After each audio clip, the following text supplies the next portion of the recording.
Detail में उन्होंने वहां प्रेस को एड्रेस किया था और उन्होंने बता दिया था कि डाची गांव में क्यों मीटिंग हुई, मकसद क्या था, किस लिए हुआ। और सबसे बड़ा जो फैसला वहां से निकल के आया कि जम्मू कश्मीर को स्टेट का दर्जा बहाल किया जाए।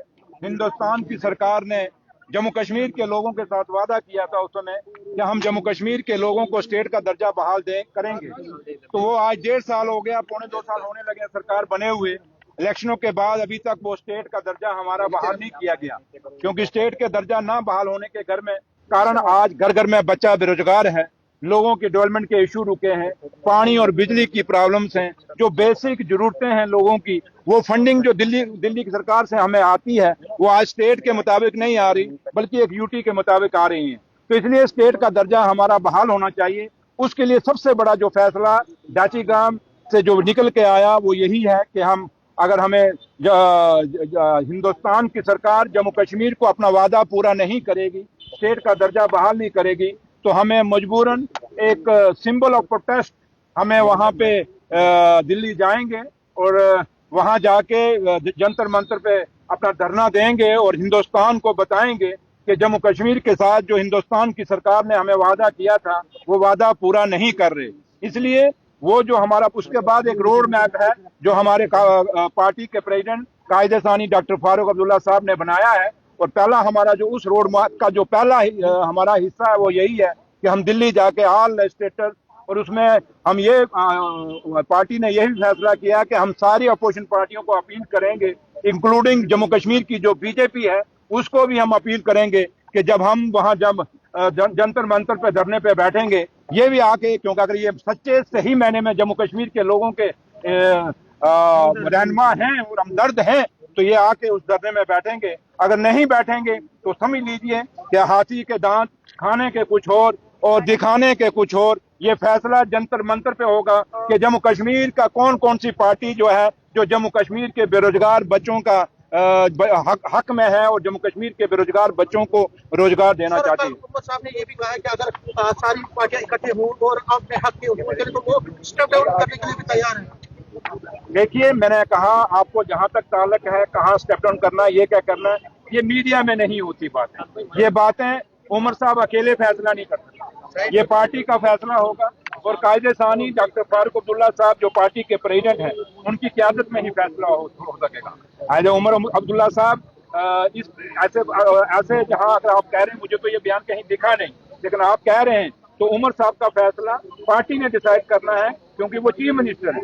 लेकिन पार्टी प्रेसिडेंट ने फैसला करना है कि पार्टी उमर साहब ने हुकूमत में रहना है या नहीं रहना। तो इसलिए सबसे बड़ा फैसला जो है वो कायदे सानी डॉक्टर फारूक अब्दुल्ला साहब के पास है, क्योंकि वो पार्टी प्रेसिडेंट ये पार्टी प्रेसिडेंट और उनको पता होगा। और सबसे बड़ी बात ये प्रोवोकेटिव ऑनरेबल चीफ मिनिस्टर साहब का है, ये वो फैसला करेंगे। बाकी कोई है सवाल तो बोलिए। अगर राहुल साहब कहते हैं कि एक दिन की मीटिंग से कुछ नहीं होने वाला, लोगों को गुमराह करते हैं, अगर वाकई में इन्हें प्रोटेस्ट करना है, एक रोड मैप तैयार कीजिए, सबसे पहले मैं जो है इस्तीफा पेश करूं। जो मैंने आपको दाची गांव का हवाला दे दिया है, मेरा वही बात है और पार्टी का ऑफिशियल स्पोक्समैन ने भी उस पर अपना बयान दे दिया। तो मुझे लगता है मुझे ज्यादा इस पे कहने की अब जरूरत नहीं कह रही है कि ये डाइवर्ट करने की कोशिश है। तो आप दिल्ली जा रहे हैं, आपको याद आ रहा है क्योंकि 1.5 साल से आपने कुछ नहीं किया। अब आपका एक मकसद है कि बीच में से कुछ ना कुछ मैं बटोरूं, वो मिलने वाला मुझसे है नहीं, तो इसलिए जितना मैंने कह दिया उतना ही काफी है। तो लिहाजा अगर किसी और का कोई सवाल हो तो वो इतिहास अभी आप सीनियर जर्नलिस्ट हैं सदात जी, कब कौन सी सरकार जब बीजेपी की सरकार थी आपको याद होगा, उसमें बीजेपी के एमएलए नाराज नहीं होते थे क्या? कौन सी सरकार हुई जम्मू कश्मीर में या हिंदुस्तान में जब भी सारे एमपी मिनिस्टर नहीं बनते, लेकिन जो नहीं बनते वो अपनी नाराजगी पेश करते हैं। ऐसे ही है कि हर असेंबली के अंदर अलग अलग जब भी जिस मर्जी पार्टी की सरकार बने, चाहे वो बीजेपी की बने, कांग्रेस की बने, पीडीपी की बने, आज हमारी है। तो इसलिए वो नाराजगियां चलती हैं और परिवार में होती हैं, तो वो नाराजगियां चलती हैं। अब आपके घर में भाई अगर आपसे लड़ेगा तो क्या घर को छोड़ के भाग जाओगे क्या? तो इसलिए छोड़िए इन बातों को, ये चलता है। अब समीर साहब का काम ही आपको पता तड़का लगाना। अब तड़का इनका लगेगा नहीं, तड़का लगाना तो ढाबे पे जाएं, वहां दाल को तड़का लगाएं। बीजेपी एमएलए कह रहे हैं कि मीटिंग में जम्मू डिवीजन के तीनों मिनिस्टर्स की इंसल्ट की गई, उन्हें टारगेट किया गया, ये बात हमें बर्दाश्त नहीं। मैं अपने लीडर और कायद और जम्मू कश्मीर के मुख्यमंत्री जनाब उमर अब्दुल्ला साहब का और कायदे सानी डॉक्टर फारूक अब्दुल्ला साहब का मैं शुक्रिया अदा करता हूं कि मैं एक छोटे से परिवार गांव से, उस बॉर्डर के इलाके से मैं पैदा हुआ वहां से निकला, निशारा से इलेक्शन लड़ा और एक छोटे से फौजी सिपाही का बेटा हूं मैं। बड़े छोटे गरीब परिवार से यहां तक पहुंचा हूं, डिप्टी चीफ मिनिस्टर मुझे बनाया।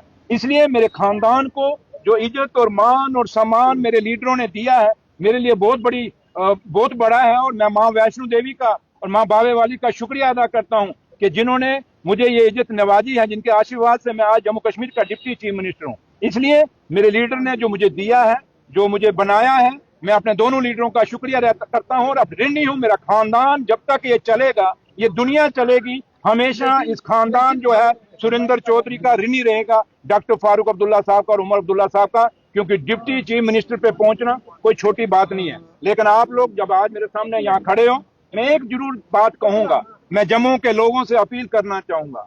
आज जम्मू के लोगों को फैसला करना होगा। क्या आपको अपने बच्चों को रोजगार चाहिए? आप क्या आज रोजगार जो आपके दुकानें चल रही हैं, शुक्र करिए उमर अब्दुल्ला साहब का, अगर वो दरबार मूव ना करता तो मेरे ख्याल आपकी जम्मू की पूरी अर्थव्यवस्था खत्म हो गई थी। इसलिए मैं जम्मू के लोगों को अपील करूंगा, चाहे वो सिविल सोसाइटी है, चाहे बार एसोसिएशन है, चाहे वो चैम्बर है, चाहे वो स्टूडेंट ऑर्गेनाइजेशन है, चाहे वो एम्प्लॉइज ऑर्गेनाइजेशन है, जिस तरीके के एनजीओ है, मैं सबसे अपील करूंगा कि आप अपने मुद्दे तय करें।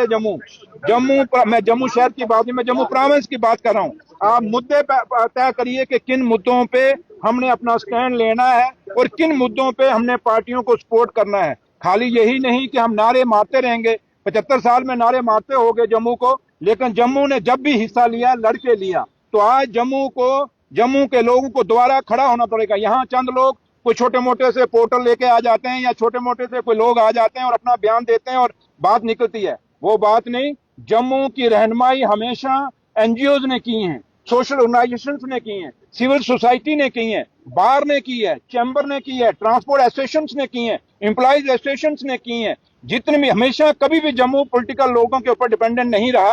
और आज फिर एक वक्त आया है कि जम्मू के लोग, चाहे वो मेरे बुजुर्ग हैं, चाहे वो मेरी माताएं हैं, चाहे मेरा भाई हैं, चाहे मेरे बहनें हैं, हर आदमी को अपनी जिम्मेदारी समझनी पड़ेगी।